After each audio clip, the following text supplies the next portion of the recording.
So my name is Diane, and my family life growing up really wasn't, God wasn't involved. We went to church, but the God I know now wasn't there. It was an abusive family, not my mom, my dad, and he did damage to all of us kids. I was in college right after high school. I was 18 years old and looking for love in all the wrong places. Didn't really get a grip on. I knew God, but I knew him in my head, but I didn't know him in my heart. And I was in a class with this guy, and we hooked up one night, and that was it. One night stand.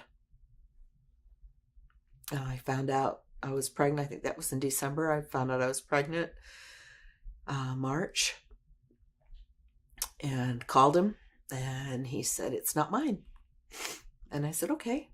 So my family, I love them dearly, but I was counseled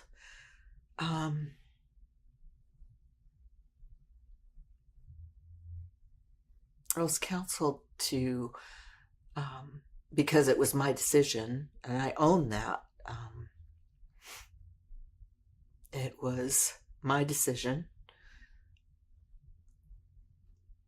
I had a family member that wanted to raise my child, my daughter, and I chose not to out of pride and arrogance and not knowing who God was at the time. Do I have regrets? You bet I do. I missed out on a precious little girl.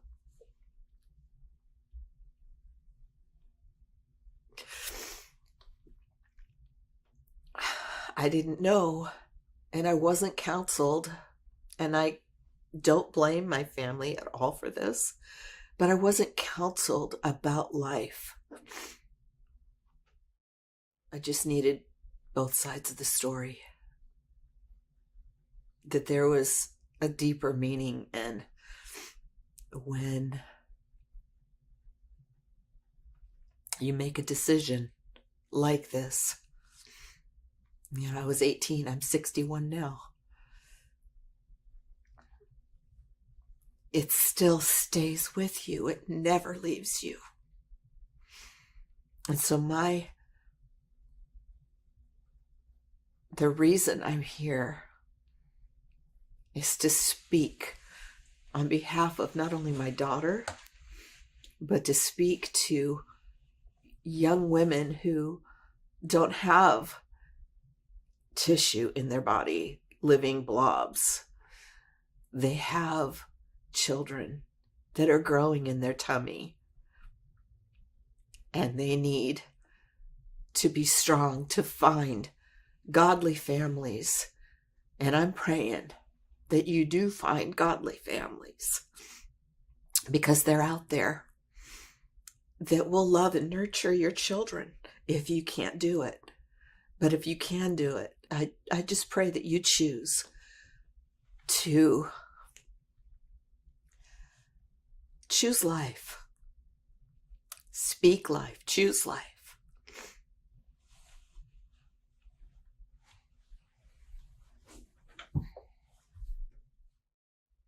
That day is a day I regret.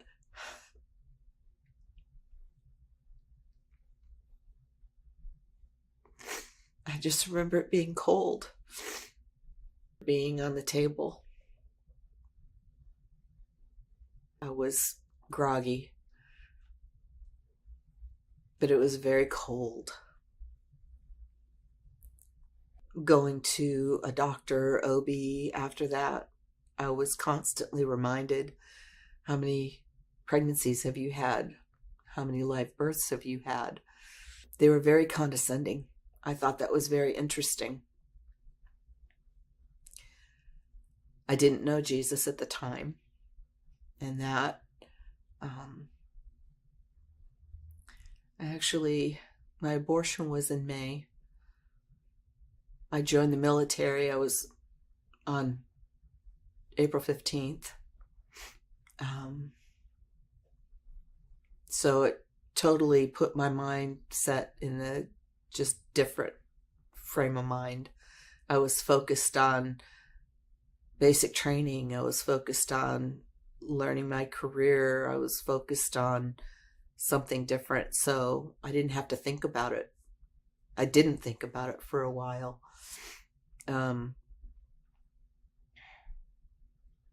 Got stationed. I was in the Air Force. I got stationed in California in the high desert. And there I met my husband. And in January of 1986, I asked the Lord into my heart. And it was radical. It was like very radical. I looked different. I spoke different. Everything about me was different. I was living with my boyfriend at the time. And he was like, "What did they do with Dianne?" I said, "Well, that one's gone." Sorry. I'm still here, but she's gone. And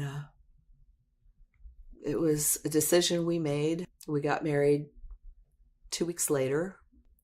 That was in January. Actually, no, we got married March 29th. And he died a slow death, I call it. He came to Jesus, but took a long time. There's things that he wasn't ready to let go of. But I always told everyone that I had dated what I had done. And if they weren't comfortable with that, then there was nothing to go forward with. And one of my best friends now had a 2-week pregnancy and adopted a little girl. And that's just how the Lord, when you seek God first, the Lord has a beautiful way of turning your ashes into beauty. And I always have admired her for choosing life, adopting this little girl. And it was an open adoption. Beautiful to see. I had another friend who had gone to a restoration weekend. She had had an abortion also, that one of the gals that I went to church with in California. And she had a remembrance plaque on her wall, and I just thought that was really interesting. That was the first time I'd ever seen anything like that. And it was refreshing to see that she was putting her daughter, or I don't even know, but she was reminded of her child. And so through the years, I guess it was probably within the last couple years, really, that I wanted to know. And I asked the Lord, and he revealed to me it was a little girl. I guess it was through that friendship that in California, which is probably longer than, because we've been here in where we live in for about, I don't know, 6 years, 7 years now. So, golly, probably about, 20 years ago. And I asked the Lord, if I had a little girl or a little boy, and it was very clear. And I have a picture of my mom when she was little. And he just brought that picture to my mind. So I know she looked like my mom.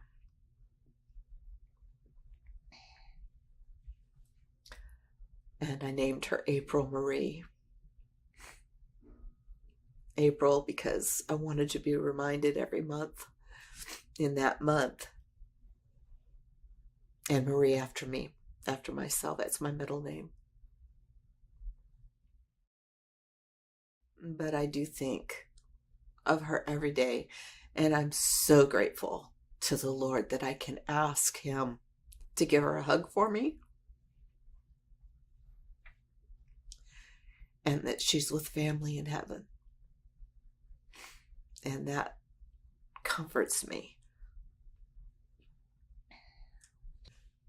When I get to heaven, I just want to give her a big old hug. And tell her I love her. And that I'm so sorry. I bought a lie.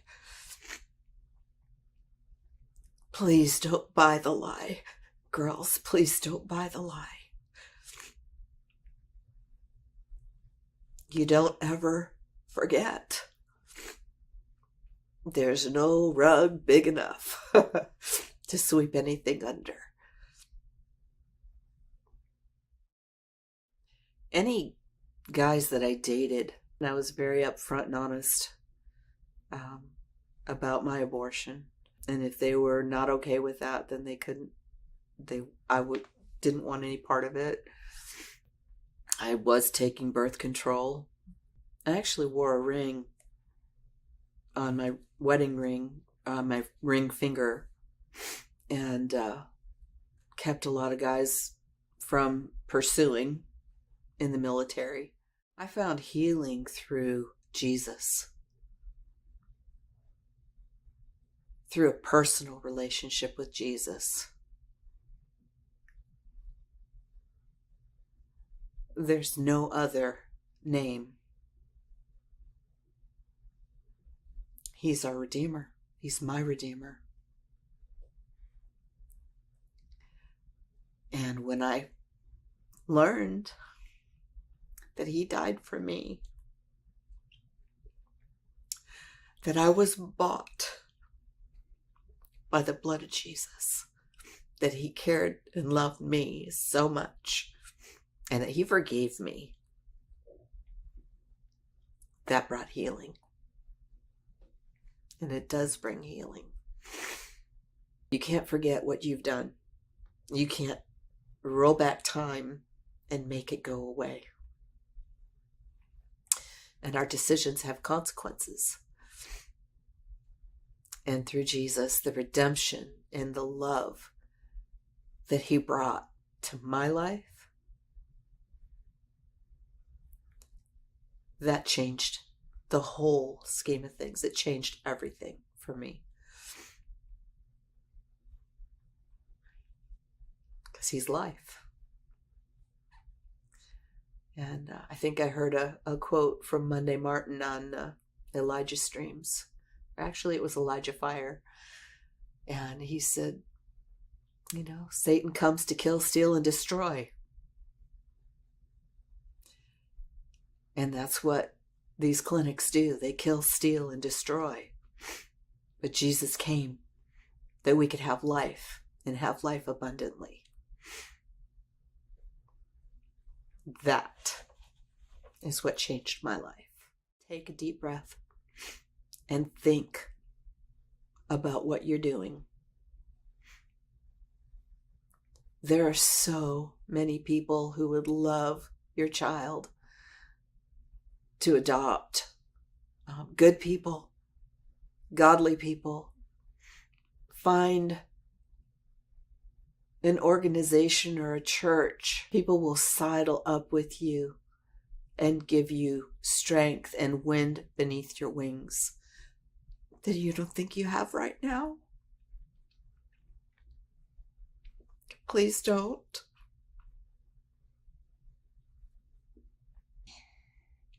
It may seem the easier path, but it really isn't. It's a lie. Don't buy it, please. There's so many people out there who would love to help you.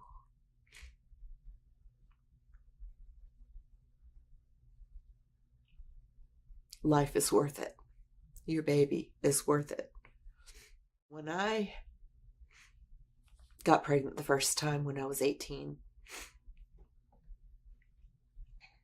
I knew that day. I knew I conceived. The correlation is when I conceived my son, I knew.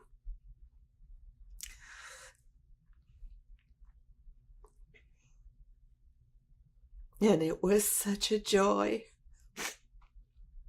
I have tears, but those tears are just a symbol of what I missed. I loved every minute of being pregnant with my baby boy.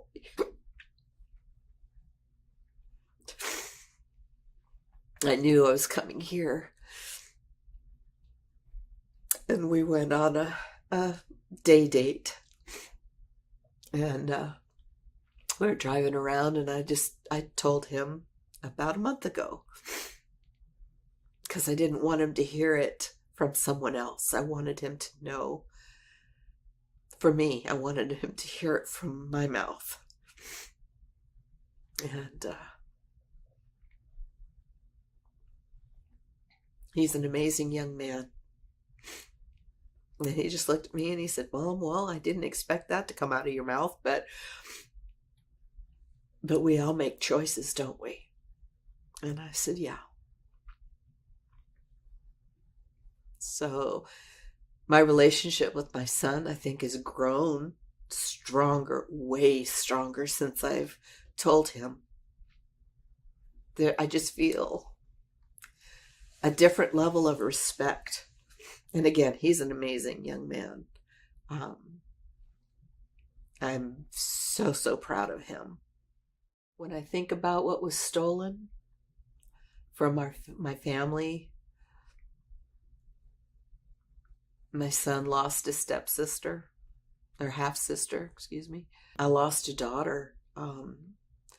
Joy, happiness, family gatherings, marriage, grandchildren.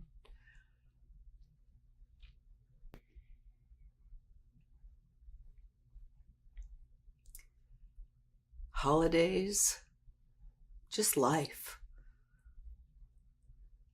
Putting band-aids on scraped knees. Getting her ready for her wedding day.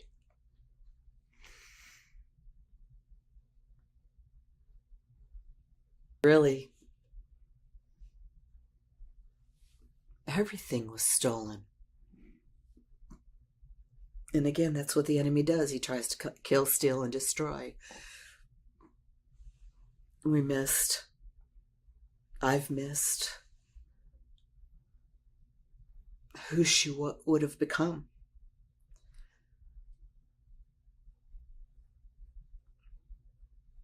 And I look forward to spending my eternity with her. Because that's never ending, and I'm so grateful to the Lord for that. Because that's a long time you get to spend with your babies. I just want you to know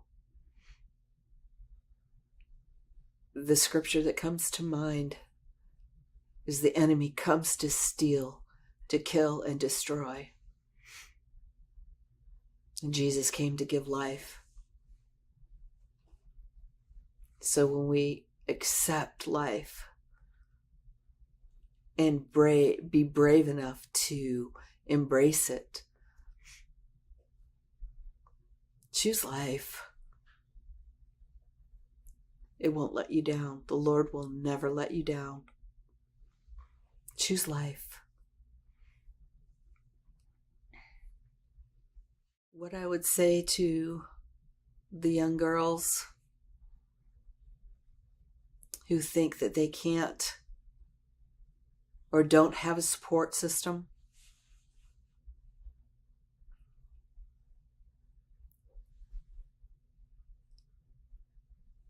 this is something that you can do. And I would say God doesn't make mistakes. He just doesn't make mistakes.